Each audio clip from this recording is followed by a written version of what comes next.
before we start with the music, introduce yourself. Hi, everybody. I'm Finneas O'Connell. I'm very excited to be today's guest on Trackstar.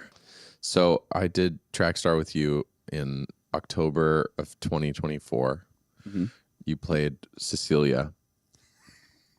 He knows where it's going. I know where it's going. You played Cecilia. I said you were like Simon and Garfunkel, and I was like, yeah, maybe the two worst hairlines on two male pop stars. Paul Simon official commented on the TikTok, wow. You think it was him? I don't actually. But whoever is like, on the Paul Simon estate, that's like, I'm the social media manager for Paul Simon official, earned whatever their salary. To me, like, just wow. Cooking. I think maybe period. Wow, period. Unbelievable. Like, I was so thrilled. Well, welcome back to the show. We're going to do something different this time. It's great to see you again. Nice to see you too. I sent you a prompt. Yes. The prompt is weird/interesting production choices. Uh-huh. I chose 5 songs. You chose 5 songs. I can't wait to hear your 5 songs. Should we start with the first one? Yeah. We got to crank this. Oh, this is Money by Pink Floyd. Very, very classic, very good.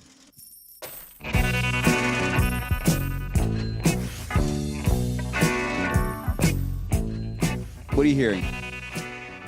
Like the cash register and the ripping of a receipt and all that. That wasn't made like on an Apple. Isn't that unbelievable? MacBook. Yeah.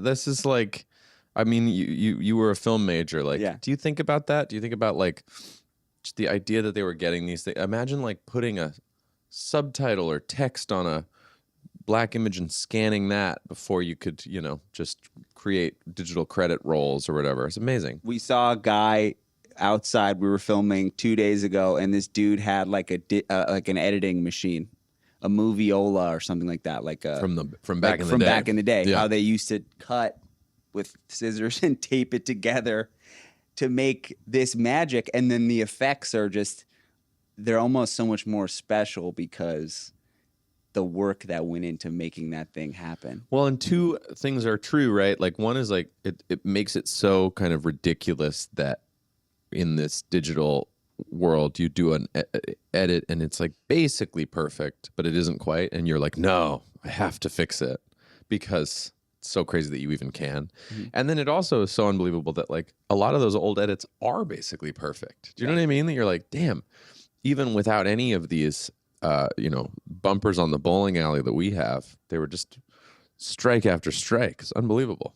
I guess when you have to go through all that effort of cutting it and clamping it and hours to make the cut, you got to be really confident that you're making the right choice. Yeah. Whereas like just dragging like the timeline a little bit on your, I know this in editing more, but I imagine in music it's similar. These subtle tweaks that you're making when you're working on Beef soundtrack. What are the tools that you're using? On Beef specifically, I'm using Logic Pro, the DAW. Mm-hmm. For lots of the pieces of music, I'm importing, whatever the latest edit I've been sent of the actual show. So I'm composing the picture. I've got a fair few analog pieces of gear. I've got a synth called a Memory Moog that's getting a lot of use. I've got a little modular rack unit called an SE3X. And then I'm using a whole sort of armada of, plugins, VSTs, Omnisphere and Arturia plugins, et cetera. So those are the things that I'm sort of playing with. So you've got a TV. Yes. With the scene. Mm-hmm. And you got like a blank canvas, mm-hmm. right? You're just leaning back. Your computer's there. That's right. Tools are there. Yeah. What do you do?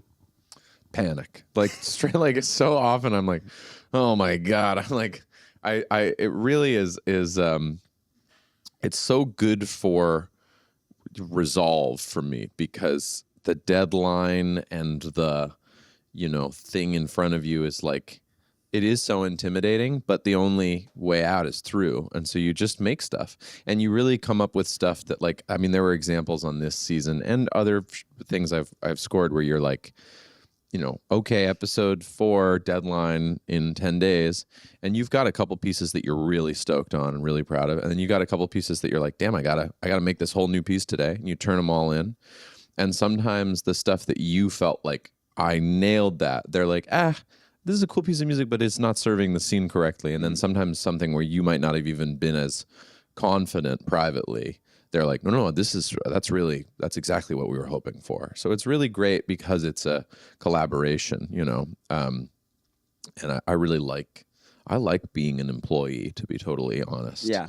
I like a pass-fail grade. Yeah. And I feel like film scoring really does that. It's probably a very different experience. It's a job experience versus like, okay, I got to clock in and this is what I have to do today and let's put this thing together, versus like the infinite possibilities of I got to make an album for myself. Sure. And also the kind of like, I don't think of scoring. Sometimes it can be a vessel for it, but like, I don't have to be introspective to score a scene. I have to be reactive. I have to watch a scene and be moved and you know, offer something that sort of is part of the conversation for that, you know, as opposed to if I walk into a recording studio and I'm making an album that I'm going to go off and tour, there's all that sort of like, who am I? You know, like scoring doesn't ask me, who am I? Which I like. You're just enhancing the emotional language versus like creating the emotional language yourself from scratch. Absolutely. Let's listen to another song. Please. Go like this. Your choice. I'm sorry, Miss Jackson. Ooh, I am for real. Never meant to make your daughter cry. I apologize a trillion times. So there's so much going on here. Okay, so I'll tell you why I selected that, other than like loving the actual song itself. Yeah. Somebody not even that long ago played me the intro reversed, which I don't know what our capabilities are in this beautiful wooden room, but I know about post-production. So in post-production, reverse that little intro. Little bongos, little cute bongos. I don't know whose idea it was to even record that and then to reverse it, and it sounds awesome. The like hi-hat in the song is a reversed hi-hat sample or hi-hat recording. That's so cool. Like these are the kind of things that, you know, that inspire me so much. I think This song came out in 2000. What do you think like these guys were like? I'm imagining like a PC, like a huge PC, and like very like almost like green and like gray colors like on a computer screen. I wonder. Yeah, I mean, it sure sounds like that. You know, sounds fantastic. And the bass, like the kick drum is knocking, and then the bass comes in at a point where you sort of think maybe the bass already is in, and then you're like, oh damn, there's the bass, and it sounds fantastic. It's like this big slap bass line. It's really good. Andre 3000 is legend to me. What's amazing about that song in terms of weird production is there are so many weird things happening, but it isn't a weird song at all. It's just a great and I don't know if it was when it came out.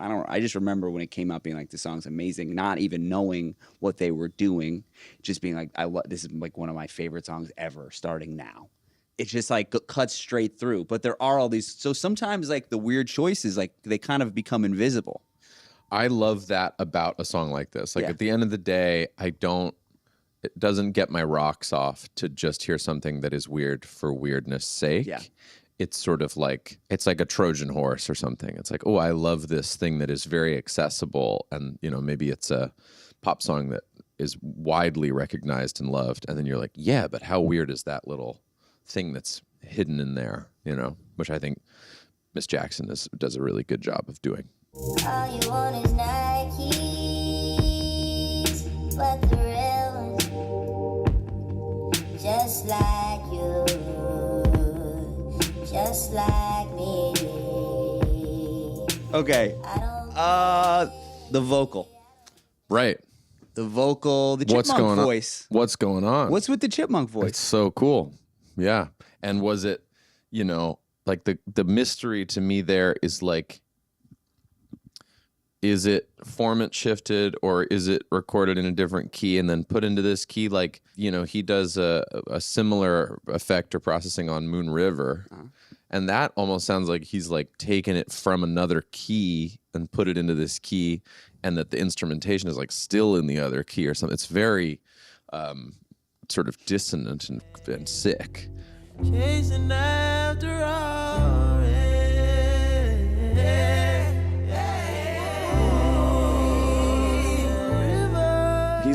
like, yeah. I also feel like with Nikes specifically, like what I hear, and maybe it isn't, is like I hear something that is like gone through so many iterations. Yeah. And I empathize with the people who worked on it because I just enjoy it as this like singular thing. And sometimes when you have worked on something and changed it and reimagined it and worked on it and changed it and reimagined it, like sometimes the end result, you can be kind of like, did I put out the right version? And it's like, I think that's the best version possible, but I haven't heard 45 other versions. But I just really love whatever his process is. I love where he goes. I love where he gets to. There's a simplicity, right? Like this driving rhythm, and then but the rhythm's weird, and there's vocal. Like some points later where the drums kind of like time out and get crazy, and then his voice comes in his normal register toward the end when it's so cool. We'll let you guys prophesy. We gon' see the future first. Living so the last night feels like a past life. Speaking of the don't know what got into people. Devil be possessing homies. Demons try to body jump. Why you think I'm in this bitch wearing a fucking yarmulke? Acid on me like the rain. So good. When you're working on something, do you have a moment in the studio where you play it back and you're like, oh shit? And do you think that they must have had that at some point? Like, I sure hope so. Goes hard. I sure hope so. But the short answer is like yes and no. I mean, like you measure your thing that you've made off of some metric of internal success of like, I tried to crush that bass line. Yeah. And I'm like, yeah, that sounds how I hoped it would sound. But I don't know. There's a kind of an all-encompassing magic to hearing. So, like, do you know what I mean? Like when you hear like Bohemian Rhapsody, you're like, Jesus Christ. Like, you know what I mean? Doing? Well, and were they in there like, should have done that vocal, should have done that harmony a little bit, I fucked up the ending of the S on the harmony. You know what I mean? Like that is part of it. And I think that's okay. But, maybe that's just the thing that only perspective will give you. David Bowie's like, it's perfect. Yeah. Yeah. Okay, here's another one. A score. This shit?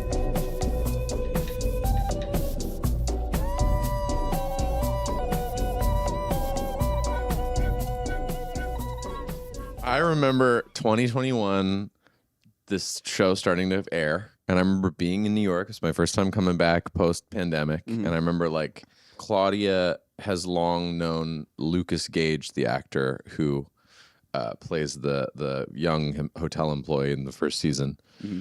Anyway, I remember 21 like being in New York with Lucas and being like, this show is so sick. And just like each episode, I would be like saying to my girlfriend, like, this is the sickest music. This is so cool and weird. Yeah. Yeah. Cristobal, Tapia de Veer, goated composer to me. Sometimes you're like, like I've already watched like 2 episodes. I'll skip through the intro. This one, not this one. You're like, no. And then season 2, like also amazing intro, same but different. Season 3, super different intro, also amazing. Like that is unbelievable. When season 3 started and it was like a different title sequence, you're like, it's a brave man. Yeah, and it still hits. And you're like, you missed the older one, but you're like, this is also just so good. But then a year later, you're like, I just love this new one. It's perfect. Yeah. The voices. Yeah. Like there's a lot of human voices making sounds, like almost as an instrument. Shakers and human voices, and it's so awesome. Amazing choice. Apparently, the lore is, and again, none of this is really like this is all me on YouTube. Apparently, that beat was originally for Kanye, like years ago, and then didn't pan out, didn't work out, and then he was like, I know where to put this. I could use see this for the show. I could see it. Yeah, I could see him using that. Some weirdness. All right, this is one, kind of another easy one, but I'm interested to hear your take.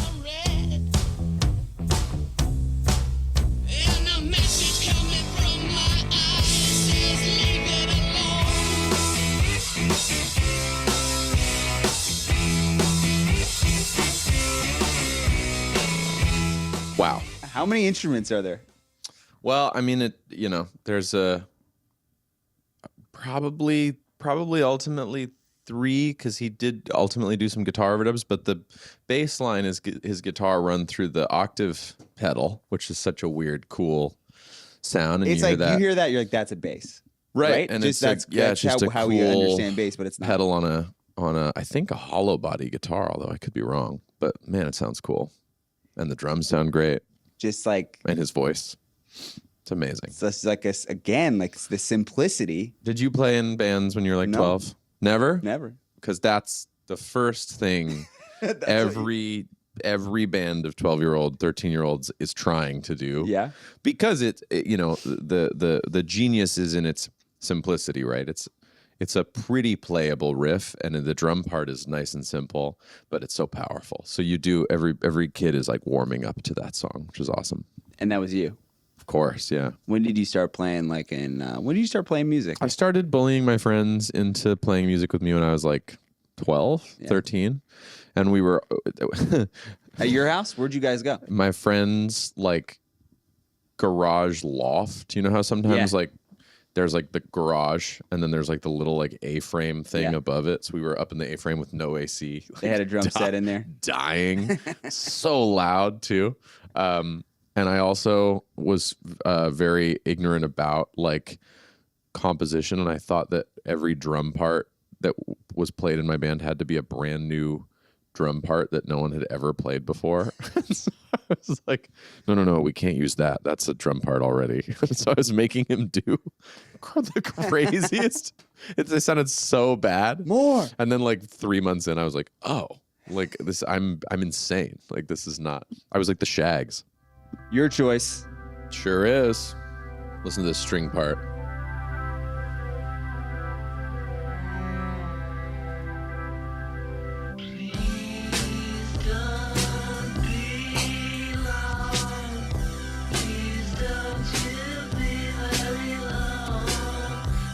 Fresh. Why that? I think that I chose that because I was listening to Beatles music at a young enough age that I wasn't intellectualizing things like production, but I was reacting to the way that it made me feel. And I think that the production choices, obviously the lyric and melody, but especially the production choices are so spooky and haunting that I remember like being in the back of the minivan being like, Mom, play Blue Jay Way. And I remember like my friend like being like, this was a cool choice. Like hearing my friend hearing it for the first time and being like, I like this. And yeah, I mean, I think that this was obviously when the Beatles had already moved well past playing shows live. Yeah. And especially at the time, how could you replicate that production with the reversed vocals and whether it's a Leslie or a phaser or a tremolo on the drums, and it's so washy and interesting. And it's just sort of a kind of a testament to like how experimental they'd gotten.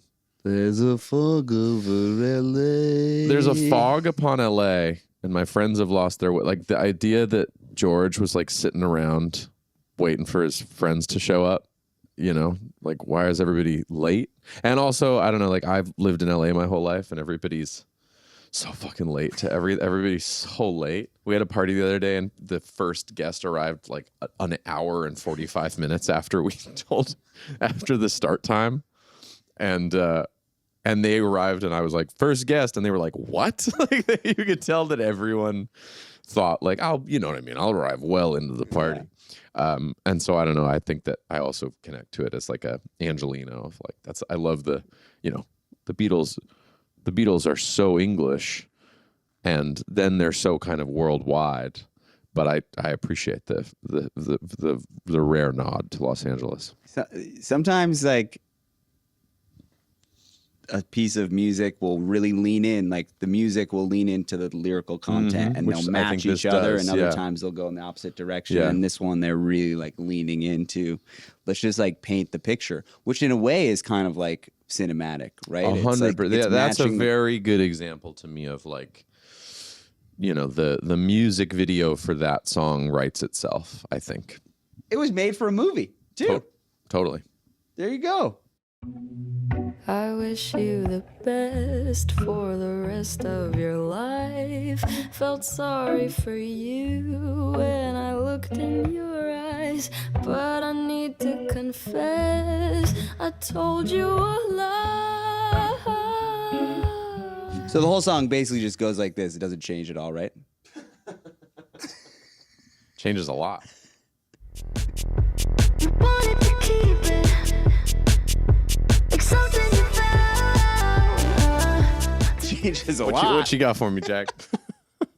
Well, the vocal is completely different. Super different, Too. yeah.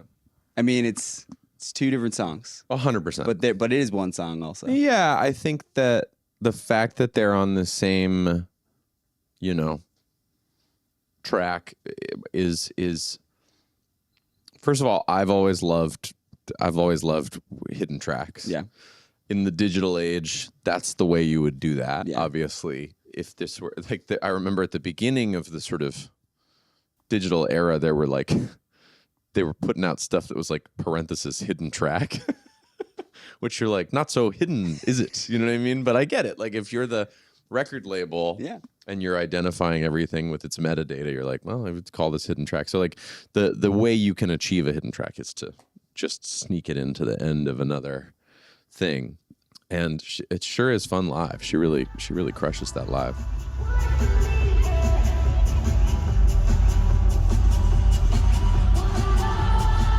How did this song come about? Well, my memory was that they were both started around the same time, and then they kind of, the progress bar sort of, went green at the same time for both.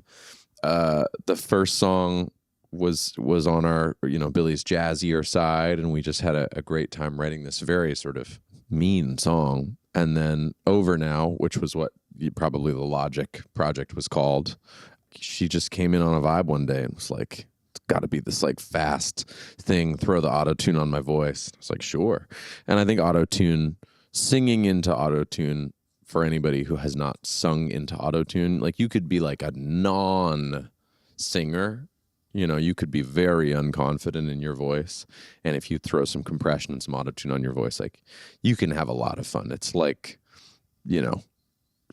jumping on a trampoline or something. You're like, this is, this makes me feel You good. can get lost in it. You can get lost in quickly. it. Yeah. And I think Over Now was happened pretty quickly. And then like anything that you do quickly, you overthink it and you think maybe we should chuck some different sounding drums on this, or maybe we should redo the vocal and take the auto-tune off. But we just felt like there was a really good energy in the whole thing.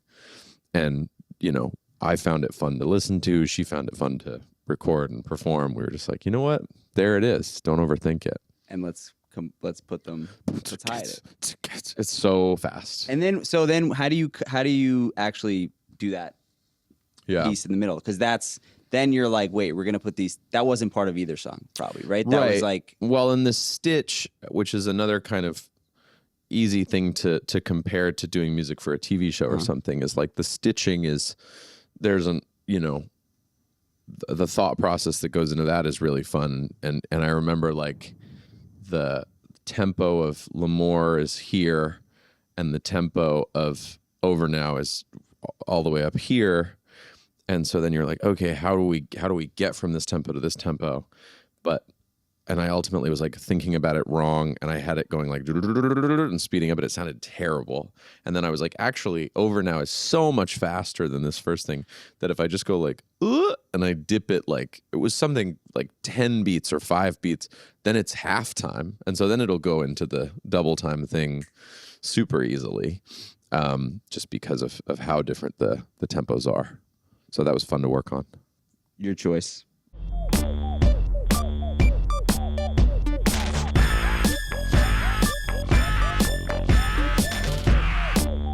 Listen to this scream. So cool. It's crazy. This is on Spotify. The opening of O Green World features a distorted ukulele, creating a unique sound that sets the tone for the track. How interesting. This unconventional choice showcases Gorillaz' experimental approach to music production. Thank you, Spotify. Whatever that is, 40 seconds in is like the most blur that album ever gets. Yeah. Like the John, like, but the fact that for 40 seconds it's just like total pandemonium, so cool. Danger Mouse and Damon, really, really, that album is a North Star for me. When it starts, like, it's like, So we think that's ukulele. yeah, distorted ukulele. There's all this like tension that's created, and then it like kind of gets resolved. That's so is that cool. is that like a trick that you guys like to use? I mean, I whatever that song makes me feel, I hope I'm making You're like, stuff that makes people feel. 'Cause boom. Okay, we're back. So cool. Like everything's exploding, and then it gets like sucked into It's this so cool. thing. Yeah. And I could have picked I could have picked Dare from that album. I could have picked Last Living Souls. I could have picked Feel Good Inc. There's such a treasure trove of cool production choices on that record. it's amazing to just do a whole new band with a completely kind of different sound, and also just like we're crushing again. We had lunch with Damon one time in must have been end of 22. And he was super fucking late to the lunch. And he arrived and he was like, I walked here. And I was like, yeah, you're really late. Like, you're so late. And he was sitting at the table and he's got this very quiet tone and he's sort of whistle when he talks a little bit. And he would not. It was like a kind of a loud restaurant, and I remember me and Billie being like trying to hear him, and he was sort of, saying stuff about some music. It was very cool, sort of like Jack Sparrow. It's kind of how he sounded. And then at the end, the lunch was kind of long. It was really long for me because I was there on time. And then at the end of it, he was like, "Oh, I've got somewhere to be," and I was like, "Why don't I give you a ride?" Because you walked, and you know what I mean. And I remember him getting in the car. I'll put these on these are my real sunglasses, but he's always wearing shit like this. So here's my Damon prop. And we get in my car and he's like, this was his electric car. And I was like, yeah, it's a Tesla. And he was like, soon these cars will be driving themselves. And I remember going like, ping, and the car was like it's doing a U-turn, and he just started screaming. It really scared Damon. So that was my little WeHo You're like, lunch with it's Damon happening Albarn. now. Yeah. I walked here. I was like, you better have walked. You better have been far away. 45 minutes late to the lunch. Walking in LA. Not to sidetrack. I love to. much. I walk a lot in LA. I love to do it. It's an adventure every time. It sure is. You never know what's Yeah. gonna happen. But you do have to leave People see you, they're like, this guy's early if you want to walk somewhere in LA. what is this guy doing? Also, taking the subway in LA is amazing. You know what? I've barely done that. Yeah. I'm almost never. nice. I'm almost never going from a subway stop to anywhere near a subway You have stop. to drive to the subway, and then you have to drive. I'd have to Yeah. walk forever to the subway, and then I have to get on, and then I have to walk for So It's at that nice point, on there though. It's very modern, it's futuristic. It's Yeah. No offense to the New York City subway, but that I one's take the New York subway all the time. pretty nice.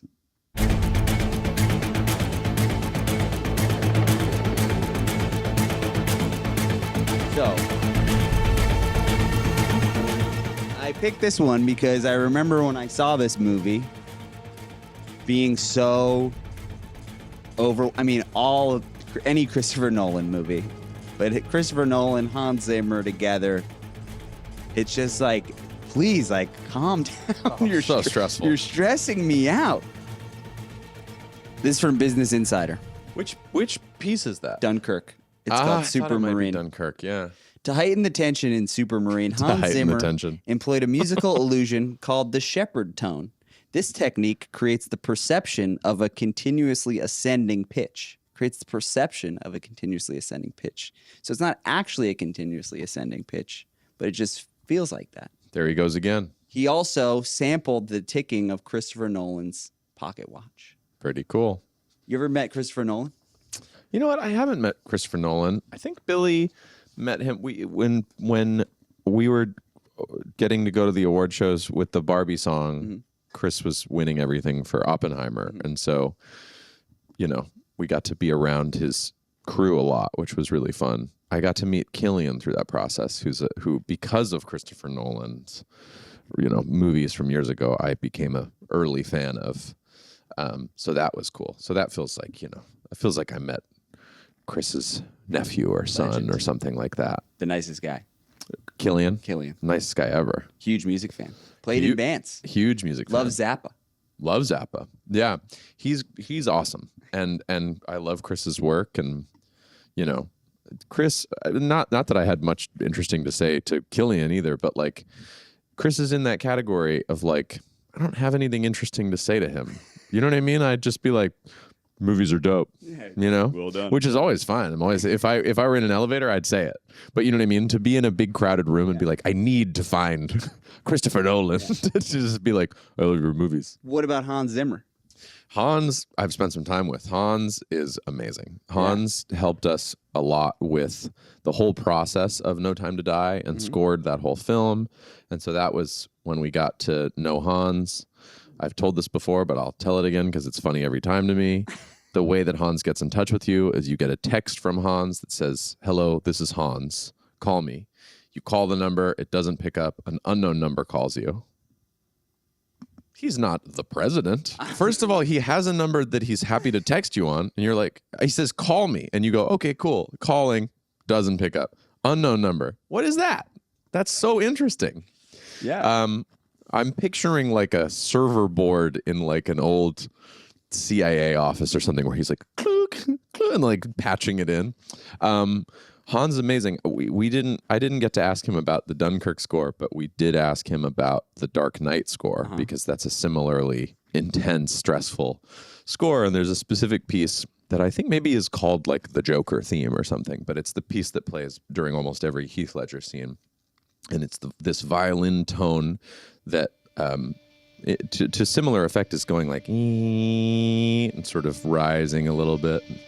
I remember Billie asking him about that, and he was like, it was about getting the player to play something that was incredibly nasty. I remember him saying, it's got to be very nasty. And yeah, and it is nasty. Yeah. It's pretty awesome. Yeah. But yeah, I am such a fan of his work. I'm also such a fan of the way he pronounces words. When we were doing No Time to Die, I said, what are you doing after this? And he said, Dune. That was the thing he was about to go work on. And then he went and worked on Dune, which is really another huge sort of like benchmark thing for me as a fan of music scores, like film scores. Like Dune is so amazing. And he can go play concerts with orchestras. He sure can. With these songs. Sell out like the Staples Center and shit. He's so cool. Who goes to see a concert of like movie scores? Hans Zimmer is touring. John Williams and Hans have deep enough bags that you're like, fire. Okay, I'm gonna go. You go see John Williams. You're liable to hear Harry Potter, Jurassic Park, Star Wars, Indiana Jones. Like, oh my God. You go see Hans. You can hear The Lion King, Pirates of the Caribbean, the Batman trilogy, the Dune franchise, a million other movies, Interstellar. Like, he really has scored some, he's really done an unbelievable body of work. He's both of those guys. I mean, Hans is working. Hans is working. Bro. I sought out his counsel pretty recently to just because I'm lucky and can do that. And he was like working away. Like he was very nice. He didn't make me feel this way, but I was like, in my head, I was like, I got to get out of here. He's working. You know what I mean? Like, which I actually thought was kind of amazing. Because sometimes you pull up on like, sometimes I'll pay a visit to like a musician and I'll be like, what else were you doing today? You know what I mean? Like, you're kind of hanging out, but Hans is toiling, which I appreciate. I mean, if he wasn't working, there'd be no movies. Kind of feels like that. Yeah. He's like, no movies are going to come out next summer if I don't get this done. He really does. Like, it is baffling. His scope is really amazing. Another working man. I mean,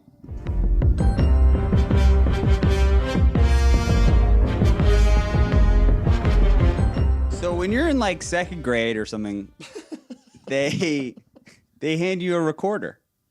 Yes. At least in my school, I feel like a lot of like that's Yeah. like one of the first instruments that they give kids. I guess maybe a little drum, but it's like here, and we're Right. gonna learn a couple of songs. Pretty cool.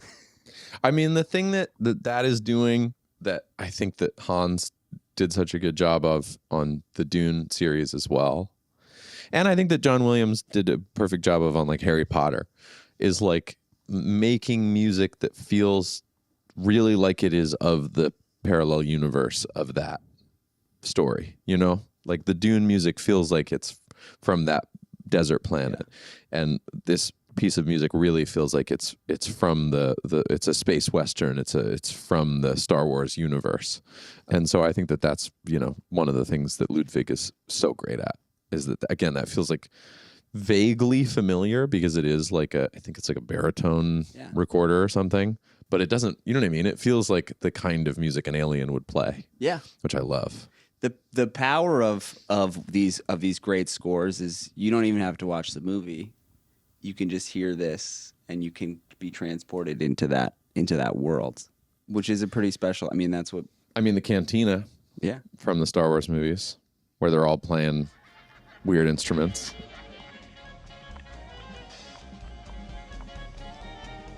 And the genre is called jizz.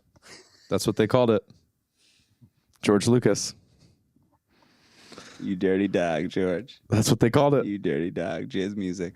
The funniest Star Wars thing I've heard in the last couple of years made me laugh for several days, which was they were developing a Star Wars video game. This is like now like 10 years ago, at least, maybe 20. And they wanted a couple more Darths. They had Darth Vader, and they wanted some new Darths. Right, there's Darth Sidious, and there's Darth Maul, and there's Darth Vader, and they needed a couple more Darths. Yeah. This makes me laugh to think about. And they somehow, you know, through their liaisons, like George was like, I can come up with some new Darth names. And they were like, oh my God, like the guy, you know what I mean? Like the Star Wars God is going to give us two names. And he came in and he was like,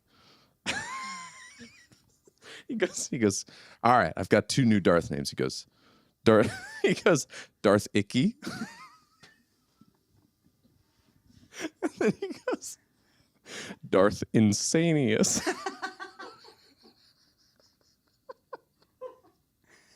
And I think that the crew was like, what? And he was just like left. And they were like, Darth Icky and Darth Insanius? That is like, I don't know. It's not actually funnier than Darth Vader, I guess, but it's so funny to me. Yeah. I don't know. But I saw a photo of him the other day and he looked really good. The confidence. Yeah. He You looks. know, when you become the master Yeah. of your thing, you just. There's some photos of him at like an art gallery and he's got his like light blue jeans on and his sweater. And some comment was like, he's got another trilogy in him, which I thought was awesome. That's going to be you one day. You're going to be 85. You're going to show up at the label. Yeah, I'll be on my little raft You're gonna be floating like, around the acid ocean, check out my new track. And trading credits for clean water. We're gonna have a different life than these guys have had, dude. I was at a birthday recently for a old Hollywood legend, and it was like me and my fiance, and then everybody else was like an old Hollywood legend, and they're all like dancing with each other, and I was like, God, they got such a cool life. They were like lived through all the cool shit, and now they're just about to die in this sort of like beautiful the end of the golden age of, you know, the modern era before we have to, you know, trade things for sustenance.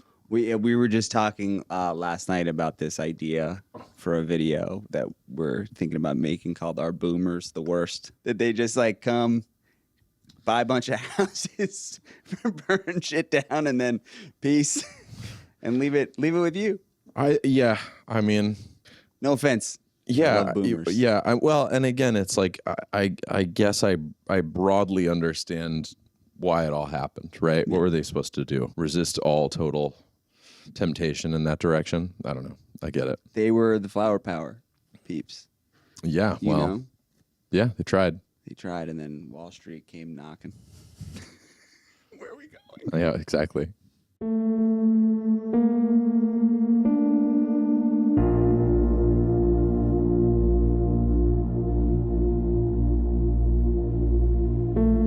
really nice. These sound really good.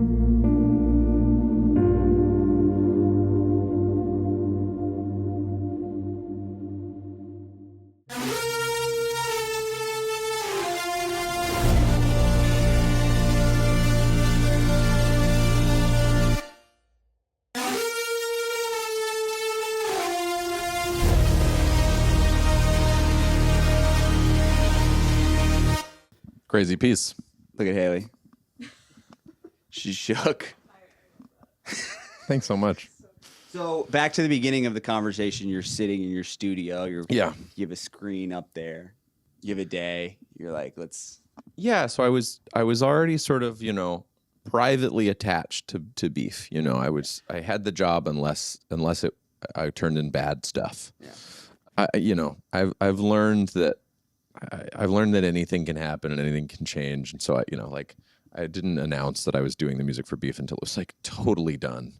And this was a year plus earlier, and they were shooting, and I remember, I think the fires had just happened, and I was getting some early drafts of like episode 4, 5, 6, and I just made that piece, and it wasn't particularly in reference to any scene. It was just sort of like the raw matter of the characters that I was like thinking about the characters and whatever, and I made that piece. And I often found, and I really am grateful to Sonny for this, like the bigger the swing I took, the more he seemed to like it, and sometimes that's just not the case with somebody, and I wouldn't have been offended if it weren't the case in this. Obviously there's a lot to sort of pay attention to, and you don't want something to distract from a great performance by an actor or a great shot from a DP or whatever. But I remember sending this to him and just kind of being like,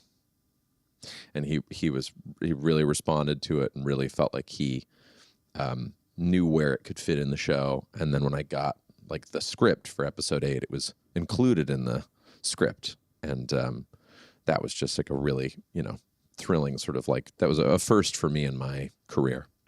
I like the silence. Thanks. Yeah. I think silence is like how really effective. Silence is like how you make something like that tolerable. Like if that never goes away, then how do you even understand it? It's got to be in the context of the silence. This song is on streaming platforms under Finneas O'Connell. And it's just I've cut the last name. You separated. Right. You split the two. Yeah. Smart. Two different things, two different feelings, two different ideas. I think of them as two very different worlds. Yeah. Right. I think if you're like want to hear For Crying Out Loud, the next thing that auto plays should be another pop song, and not like I mean, I'm super proud of that, but I do think they're separated. Yeah. If Hans Zimmer ever starts like a rap project, that should be like just Hans, or like just Zimmer. But you know what I mean? It's a different mood. Darth Hans, maybe. Darth Insanius. Insanius would be a good name for a rapper. Yeah. What's next for you? Back to LA. Gonna go whip up another solo record, which I'm really excited about. And planning a wedding. That's most of my years, planning a wedding. That's the most important thing. That's definitely the thing I'm the least interested in making mistakes on. Are you married? Yeah. How did it go? How did the wedding planning go? Yes. That sounds good. Let's make it happen. Yes. That's all you need to know. The thing that I've learned is that I totally agree with you. And then it's like, I only really get asked like multiple choice, which is how I like it, right? If Claudia narrows it down to a couple things and then she can't choose, I'll help her. I'll be like, I like this. Like, I'm sort of surprised by how many opinions you can even have. Yeah. You know what I mean? Yeah. Because when you hear about if she goes like, we need to pick between these two browns, you're like, am I going to have an opinion? And then you see them and you're like, I love the way that earth tone looks. It's amazing. It's funny to just be like, let yourself react to stuff. I never really paid attention to flowers that much. Until then. And then I was like, tapped into the flower game. Well, it's the best day It's going to be the best day of your life. So Oh, that's very sweet of you to say. Excited It sounds for you like it guys. was for you. It was. Oh, that's And amazing. then I had a baby. And then new that actually best wasn't day. a best day. It's traumatic. Sure, stressful and But it nerve-wracking. leads to something great. Yeah. But it's going to be a traumatic experience in the hospital. Yeah, I feel like having a baby, There's no hospital during a wedding. Right. There's no like heart monitor at the ceremony. Exactly. Yeah. Maybe there should be. Thank you for coming. Thanks so much for your time today, man. I love that you've got the long form now. Thank you, Spotify, for the extra support this week. It means the world to us. If you aren't already watching on Spotify, you should, because Spotify is awesome. All right. See you next time. Peace. The Trackstar Podcast is a presentation of public opinion created by me, Jack Coyne, Kieran Coyne, and Henry Cornaros. Produced by Haley Sobel. Edited by Haley Sobel. Theme and original composition by Kieran Coyne. Mixing by Devin Klein. Our agent is Joanna Orland at UTA. Thanks for listening. See you next Wednesday.